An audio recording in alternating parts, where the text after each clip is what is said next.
दोस्तों नमस्कार, ये है मार्गदर्शन फॉर सिविल सर्विसेज। मैं अनुराग चौधरी। दोस्तों, हिंदी विषय से आयोजित की जाने वाली विभिन्न अध्यापक भर्ती परीक्षाओं जैसे TGT, PGT, LT grade, government inter college प्रवक्ता, government degree college, assistant professor, केंद्रीय विद्यालय संगठन और नेट जेआरएफ हिंदी के लिए हम प्रस्तुत कर रहे हैं हिंदी के महत्वपूर्ण प्रश्नों का वन लाइनर नोट्स, जो आपकी तैयारी और रिवीजन के लिए बहुत ही उपयोगी है। इसमें सबसे पहले हम हिंदी साहित्य के इतिहास और काल विभाजन से संबंधित सभी महत्वपूर्ण प्रश्नों को वन लाइनर फॉर्म में प्रस्तुत करेंगे। तो आइए शुरू करते हैं हिंदी साहित्य के इतिहास से संबंधित महत्वपूर्ण परीक्षोपयोगी प्रश्न। पहला प्रश्न है, इतिवृत्त और आलोचना का समवेत रूप से होने से वह इतिहास आज भी प्रकाश स्तंभ बना हुआ है, ये कथन किसका है? तो सही उत्तर है आचार्य रामचंद्र शुक्ल का। हिंदी साहित्य के इतिहास में आदिकाल के लिए आधार काल नाम किसने दिया है? तो डॉक्टर मोहन अवस्थी ने हिंदी साहित्य के प्रारंभिक काल यानी आदिकाल के लिए आधार काल नाम दिया है। अगला प्रश्न है, रामचंद्र शुक्ल का साहित्य इतिहास ग्रंथ हिंदी साहित्य का इतिहास नागरी प्रचारी सभा काशी से प्रकाशित हिंदी शब्द सागर की भूमिका में किस शीर्षक से लिखा गया था? तो ये था हिंदी साहित्य का विकास। और आचार्य रामचंद्र शुक्ल का जो हिंदी साहित्य का इतिहास है वो नागरी प्रचारी सभा काशी से प्रकाशित हिंदी शब्द सागर की भूमिका में हिंदी साहित्य के विकास के रूप में लिखा गया था, याद रखिएगा। A dictionary of English and Hindustani के लेखक कौन हैं? तो John Gilchrist a dictionary of English and Hindustani के लेखक हैं।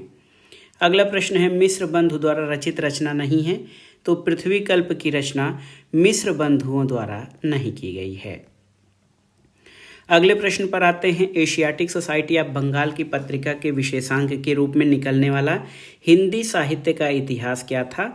तो ये था the modern vernacular literature of Hindustan, जो कि ग्रियर्सन के द्वारा लिखा गया था।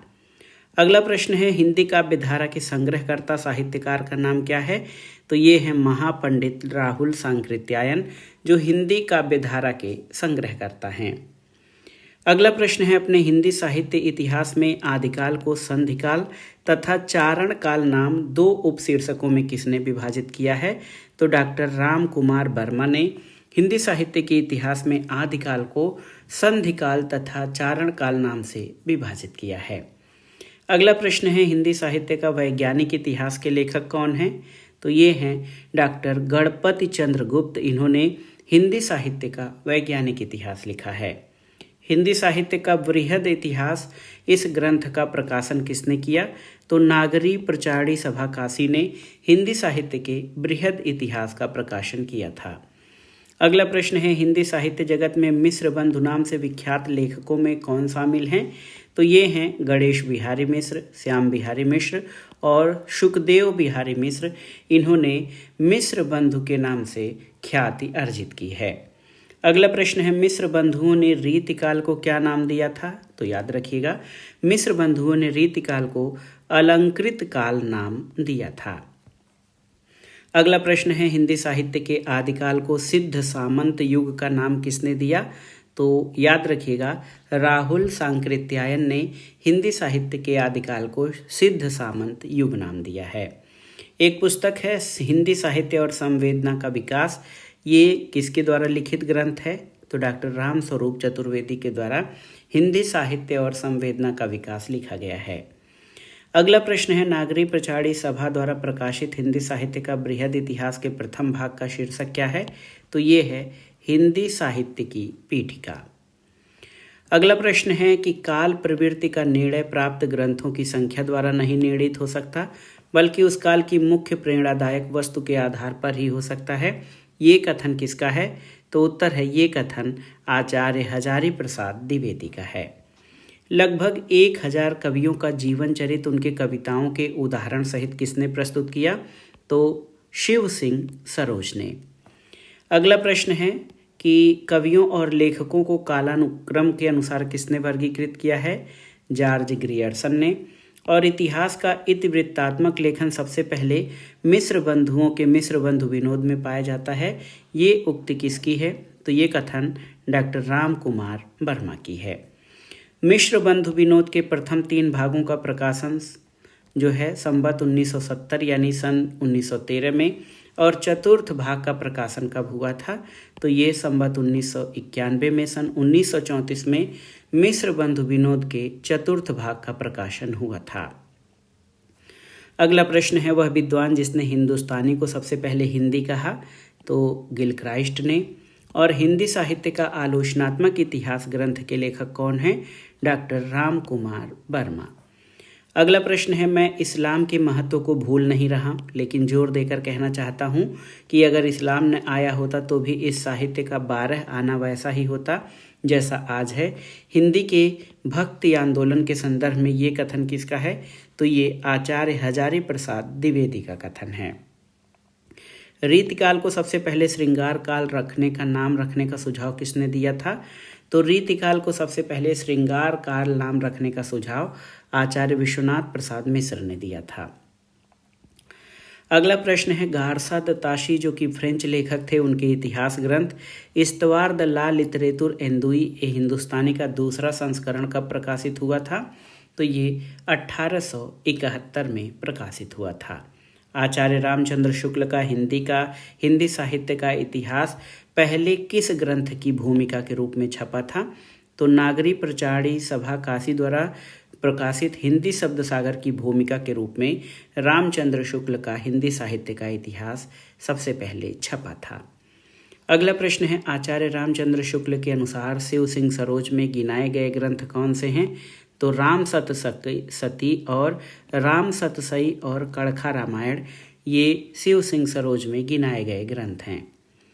अगला प्रश्न है, हिंदी साहित्य का आदिकाल हिंदी का एक इतिहास ग्रंथ है, इसके रचनाकार कौन हैं? तो आचार्य हजारी प्रसाद द्विवेदी की रचना है हिंदी साहित्य का आदिकाल।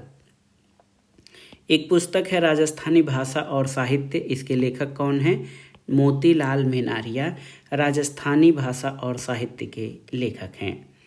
अगला प्रश्न है, वह साहित्य इतिहास ग्रंथ जिसको किशोरीलाल गुप्त ने हिंदी साहित्य का प्रथम इतिहास नाम से अनुवाद करके प्रकाशित कराया?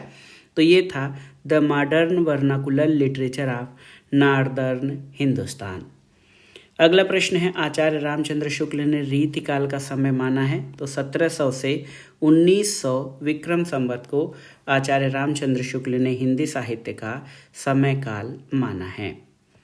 अगला प्रश्न है, हिंदी साहित्य का इतिहास किसने नहीं लिखा? तो डॉक्टर नगेंद्र ने हिंदी साहित्य का इतिहास नहीं लिखा है, बल्कि इन्होंने हिंदी साहित्य के इतिहास की एक बुक संपादित की है। अगला प्रश्न है, इतिहास लेखक जिसने अपने इतिहास ग्रंथ में लगभग 5000 कवियों का विवरण दिया है? तो मिश्र बंधुओं ने। आचार्य रामचंद्र शुक्ल के इतिहास ग्रंथ में कालों के नामकरण का आधार क्या रहा है? तो याद रखिएगा, आचार्य रामचंद्र शुक्ल ने अपने इतिहास ग्रंथ में कालों के नामकरण का आधार युग की प्रमुख प्रवृत्ति को माना है। अगला प्रश्न है, इतिहास लेखन की सबसे विकसित पद्धति कौन सी है? तो ये है विधेयवादी पद्धति। भारतीय साहित्य की भूमिका ग्रंथ के लेखक कौन हैं? रामविलास शर्मा, और ये हिंदी साहित्य में मार्क्सवादी इतिहासकार हैं। अगला प्रश्न है, वह साहित्य इतिहासकार जिसने अपने इतिहास ग्रंथ में हिंदी के गद्य साहित्य को गद्य का आविर्भाव, गद्य का प्रवर्तन, गद्य का प्रसार और गद्य की वर्तमान गति नामक खंडों में विभक्त करके विवेचित किया है? तो ये हैं आचार्य रामचंद्र शुक्ल। अगला प्रश्न है, हिंदी साहित्य के उत्तर मध्यकाल को कला काल नाम देने वाले विद्वान कौन हैं? तो रमाशंकर शुक्ल रसाल ने उत्तर मध्यकाल या रीतिकाल को कला काल का नाम दिया है। अगला प्रश्न है, the modern vernacular literature of Hindustan के लेखक कौन हैं? जॉर्ज ग्रियर्सन हैं। हिंदी साहित्य के इतिहास लेखन की परंपरा का शुरुआत किसने किया था? फ्रेंच विद्वान गारसा द ताशी ने सबसे पहले हिंदी साहित्य के इतिहास लेखन परंपरा का शुरुआत किया था। अगला प्रश्न है, हिंदी साहित्य के उत्तर मध्यकाल को अलंकृत काल कहने वाले विद्वान कौन हैं? तो ये हैं मिश्र बंधु। हिंदी साहित्य का आरंभ 693 ईस्वी से मानने वाले इतिहासकार कौन हैं? तो डॉक्टर राम कुमार वर्मा ने हिंदी साहित्य का प्रारंभ 693 ईस्वी से माना है। अगला प्रश्न बहुत ही महत्वपूर्ण है। वह विद्वान जिसने हिंदी साहित्य के उत्तर मध्यकाल को रीतिकाल कहा है, तो आचार्य रामचंद्र शुक्ल ने हिंदी साहित्य के उत्तर मध्यकाल को रीतिकाल की संज्ञा दी है। वर्णक्रम के अनुसार लिखा गया हिंदी साहित्य के इतिहास का प्रथम ग्रंथ क्या है, तो ये है इस्तवार द ला लिटरेचर इंदुई हिंदुस्तानी, जो कि फ्रेंच विद्वान गारसा द तासी द्वारा लिखा गया है। अगला प्रश्न है, डॉक्टर गणपत चंद्रगुप्त के अनुसार हिंदी साहित्य के इतिहास का पुनर्लेखन दृष्टिकोण किसके अनुसार किया जाना चाहिए, तो ये स्वतंत्र, तटस्थ और संतुलित दृष्टि से हिंदी साहित्य के इतिहास का पुनर्लेखन किया जाना चाहिए। अगला प्रश्न है, आचार्य शुक्ल की ऐतिहासिक दृष्टि किस प्रकार की है, तो ये युग की परिस्थितियों और प्रवृत्तियों को प्रमुखता देती है। ऐतिहासिक कालक्रम के अनुसार गलत नामकरण क्या है, तो ऐतिहासिक कालक्रम के अनुसार रीतिकाल गलत नामकरण है। वह लेखक जिसने कालों की रचनाओं की विशेष प्रवृत्ति के आधार पर उनका नामकरण किया है, तो प्रवृत्तियों के आधार पर कालखंडों का नामकरण आचार्य रामचंद्र शुक्ल के द्वारा किया गया है। हिंदी साहित्य इतिहास लेखन का आधार या स्रोत नहीं हो सकता, तो रचनाओं का मौलिक उल्लेख जो है ये हिंदी साहित्य इतिहास लेखन का आधार नहीं हो सकता है। अगला प्रश्न है, आचार्य हजारी प्रसाद द्विवेदी की पुस्तक नहीं है हिंदी साहित्य की आलोचना, ये आचार्य हजारी प्रसाद द्विवेदी की पुस्तक नहीं है। अगला प्रश्न है, आचार्य रामचंद्र शुक्ल के अनुसार आदिकाल का समय क्या है, संवत 1050 से 1375 विक्रमी, ये रामचंद्र शुक्ल के अनुसार आदिकाल का समय है। अगला प्रश्न है, कई बार पढ़ा है आपने, इस्तवार द ला लिटरेचर इंदुई ए हिंदुस्तानी नामक ग्रंथ किस भाषा में लिखा गया है, तो ये गारसा द तासी द्वारा सबसे पहले फ्रेंच भाषा में हिंदी साहित्य के इतिहास लेखन का प्रयास किया गया है। अगला प्रश्न है, हिंदी के प्रारंभिक काल को आदिकाल नाम किसने दिया है, तो आचार्य हजारी प्रसाद द्विवेदी ने। ज्ञान राशि के संचित कोश का नाम साहित्य है, साहित्य के संदर्भ में ये कथन किसका है, तो पंडित महावीर प्रसाद द्विवेदी ने कहा है ज्ञान राशि के संचित कोश का नाम ही साहित्य है। अगला प्रश्न है, हिंदी साहित्य के इतिहास का काल विभाजन करने वाले प्रथम इतिहासकार कौन है, जॉर्ज ग्रियर्सन है। रामचंद्र शुक्ल के वीरगाथा काल को आदिकाल किसने कहा, आचार्य हजारी प्रसाद द्विवेदी ने वीरगाथा काल को सबसे पहले आदिकाल कहा है। पंडित विश्वनाथ प्रसाद मिश्र के मत से रीतिकाल का नाम श्रृंगार काल होना चाहिए, क्यों, क्योंकि रीतिकाल नाम रखने से उसके विभाजन का मार्ग बंद हो जाता है। अगला प्रश्न है, हिंदी साहित्य 20वीं शताब्दी के रचयिता कौन है, नंद दुलारे वाजपेयी की रचना है हिंदी साहित्य 20वीं शताब्दी, याद रखिएगा। अगला प्रश्न है, कविता कौमुदी के संग्रहकर्ता कौन है, राम नरेश त्रिपाठी हैं। मिश्र बंधुओं में कौन शामिल नहीं है, तो केशव बिहारी ये मिश्र बंधुओं में शामिल नहीं है। मिश्र बंधुओं के अनुसार हिंदी का प्रथम गद्य लेखक कौन है, तो गोरखनाथ को मिश्र बंधुओं ने हिंदी का प्रथम गद्य लेखक माना है। हिंदी साहित्य के इतिहास ग्रंथ की रचना सबसे पहले किस विचारक के द्वारा की गई है, तो ये प्रथम भारतीय शिव सिंह सेंगर ने हिंदी साहित्य के इतिहास ग्रंथ की रचना सबसे पहले की है। शिव सिंह सरोज का रचना काल क्या है, तो 1883 में शिव सिंह सेंगर द्वारा शिव सिंह सरोज का प्रकाशन किया गया था। अगला प्रश्न है, वह रचनाकार जिसने अपना लेखन गद्य तक ही सीमित रखा है, तो ये हैं मुंशी प्रेमचंद। अपभ्रंश को पुरानी हिंदी सबसे पहले किसने कहा, चंद्रधर शर्मा गुलेरी ने अपभ्रंश को सबसे पहले पुरानी हिंदी की संज्ञा दी है। अगला प्रश्न देखते हैं, जैसे पुराना चावल ही बड़े आदमियों के खाने योग्य समझा जाता है, वैसे ही अपने समय से कुछ पुरानी पड़ी हुई परंपरा के गौरव से युक्त भाषा ही पुस्तक रचने वालों के व्यवहार योग्य समझी जाती थी।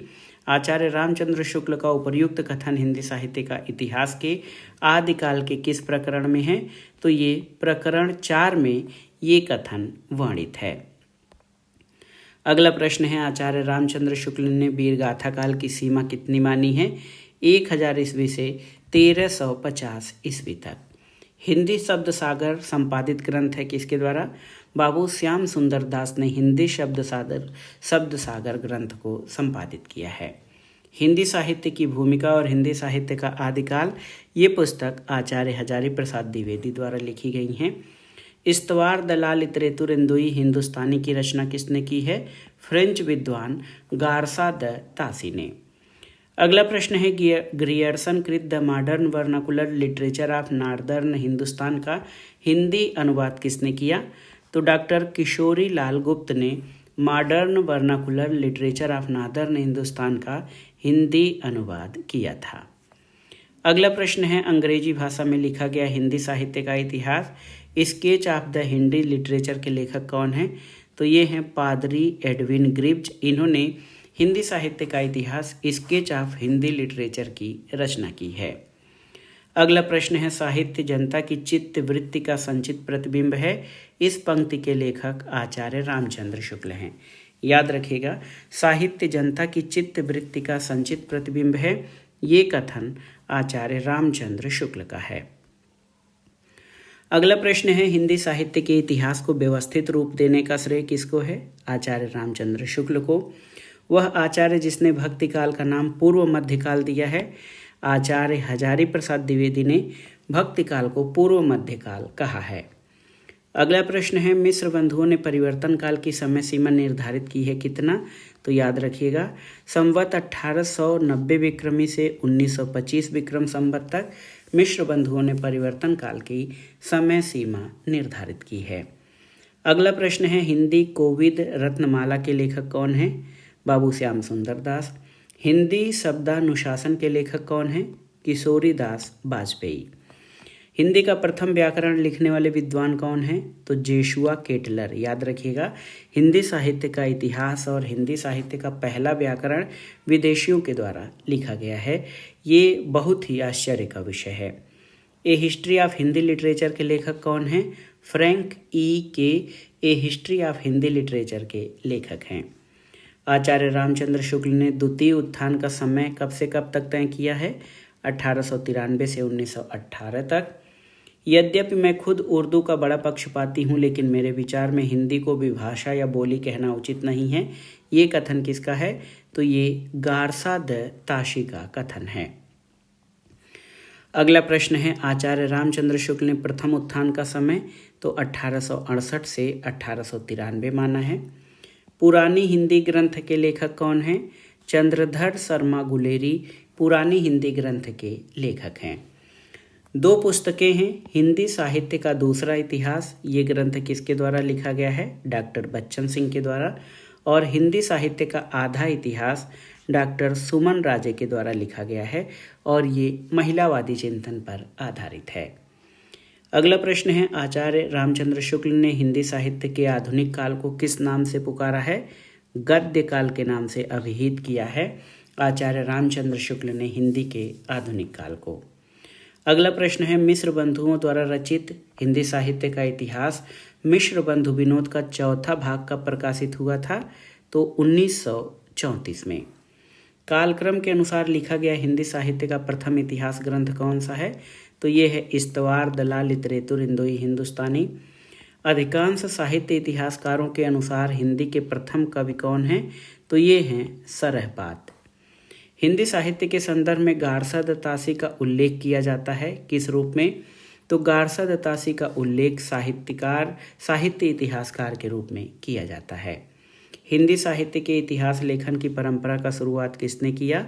गारसा द तासी ने सबसे पहले हिंदी साहित्य के इतिहास लिखने का प्रयास किया है। अगला प्रश्न है हिंदी साहित्य के इतिहास ग्रंथ हिंदी साहित्य विमर्श के लेखक कौन हैं? तो ये हैं पदुम लाल पुन्नालाल बख्शी। हिंदी नवरत्न के लेखक कौन हैं? मिश्र बंधु हिंदी नवरत्न के लेखक हैं। अगला प्रश्न है आचार्य रामचंद्र शुक्ल ने हिंदी साहित्य के इतिहास के आधुनिक गद्य साहित्य परंपरा के प्रवर्तन के अंतर्गत प्रथम उत्थान की कालावधि कब से कब तक निर्धारित की है? तो ये है संवत 1925 से संवत 1950 विक्रमी संवत तक।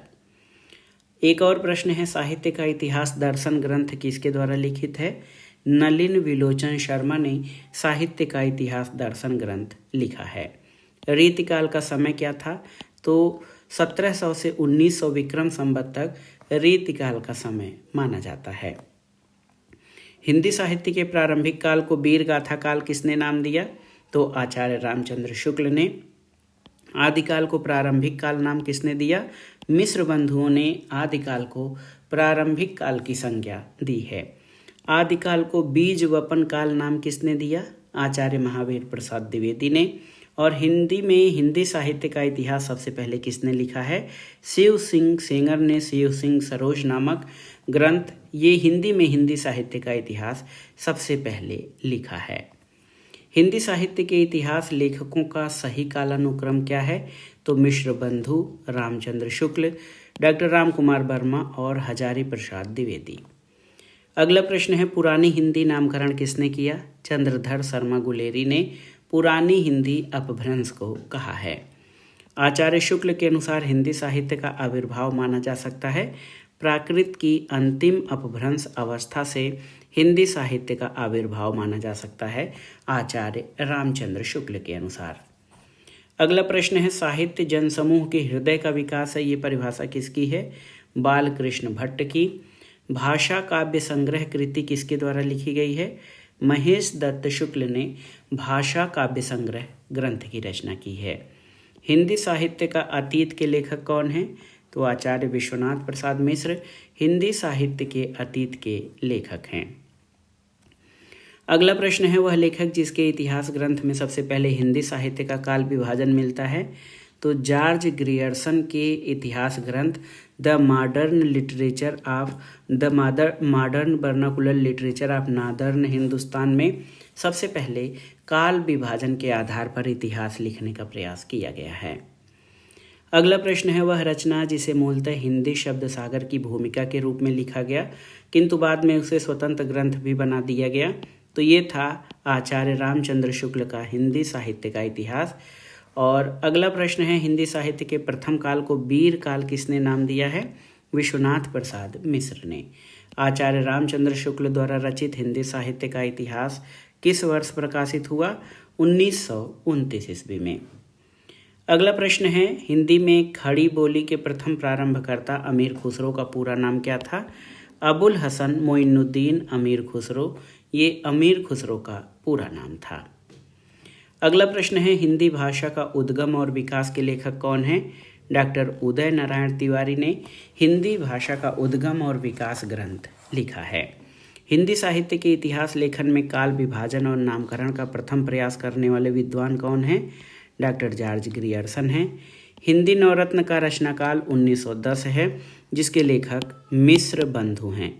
मिश्र बंधुओं ने हिंदी नवरत्न लिखा जिसका प्रकाशन 1910 में हुआ था। मिश्र बंधुओं में नहीं है तो कृष्ण बिहारी मिश्र मिश्र बंधुओं में नहीं है। अगला प्रश्न है आधुनिक काल को गद्य काल नाम किसने दिया? तो आचार्य रामचंद्र शुक्ल ने। आचार्य रामचंद्र शुक्ल ने शब्द सागर में लिखित किस शीर्षक लेख को परिवर्तित तथा परिमार्जित कर हिंदी साहित्य का इतिहास लिखा? तो ये था हिंदी साहित्य का विकास, जिसको बाद में आचार्य रामचंद्र शुक्ल ने परिवर्तित करके हिंदी साहित्य का इतिहास ग्रंथ कर दिया था। हिंदी साहित्य के इतिहास लेखन, देखिए हिंदी साहित्य के इतिहास लेखन की परंपरा में मिश्र बंधुओं ने अपना महत्वपूर्ण योगदान किसके द्वारा दिया? तो मिश्र बंधु विनोद ग्रंथ के द्वारा। प्रत्येक देश का साहित्य वहाँ की जनता की चित्तवृत्ति का संचित प्रतिबिंब होता है, तब ये निश्चित है कि जनता की चित्तवृत्ति में परिवर्तन के साथ साहित्य के स्वरूप में भी परिवर्तन होता चला जाता है। साहित्य के इतिहास के संदर्भ में ये कथन किसका है? ये आचार्य रामचंद्र शुक्ल का कथन है कि प्रत्येक देश का साहित्य वहाँ की जनता की चित्तवृत्तियों का संचित प्रतिबिंब है। अगला प्रश्न है हिंदी गद्य के उद्भव काल में संस्कृत निष्ठ हिंदी का पक्ष किसने लिया था? राजा लक्ष्मण सिंह ने। और राजा शिव प्रसाद सितारे हिंद ने हिंदुस्तानी को हिंदी उर्दू मिश्रित भाषा का पक्ष लिया था। अगला प्रश्न और हिंदी साहित्य के इतिहास से संबंधित महत्वपूर्ण वन लाइनर प्रश्नों का लास्ट क्वेश्चन है। आचार्य रामचंद्र शुक्ल के अनुसार भक्ति काल का समय कितना है? संवत 1375 से 1700 तक जो है भक्ति काल का समय है आचार्य रामचंद्र शुक्ल के अनुसार। तो दोस्तों ये था आज का वीडियो। इसमें अपने हिंदी विषय से आयोजित की जाने वाली अध्यापक भर्ती परीक्षाओं के लिए हिंदी साहित्य के महत्वपूर्ण प्रश्नों के अंतर्गत जो इम्पॉर्टेंट वन लाइनर प्रश्न हैं उनको कवर किया। ये प्रश्न आपके आगामी परीक्षाओं के लिए बहुत ही उपयोगी है, आप इनको अच्छे से तैयार कर लीजिए। ये वीडियो आपको कैसा लगा हमें कमेंट बॉक्स में ज़रूर बताइए। वीडियो को लाइक करें, शेयर करें और इस चैनल मार्गदर्शन फॉर सिविल सर्विसेज को सब्सक्राइब करें। वीडियो देखने के लिए धन्यवाद। नमस्कार।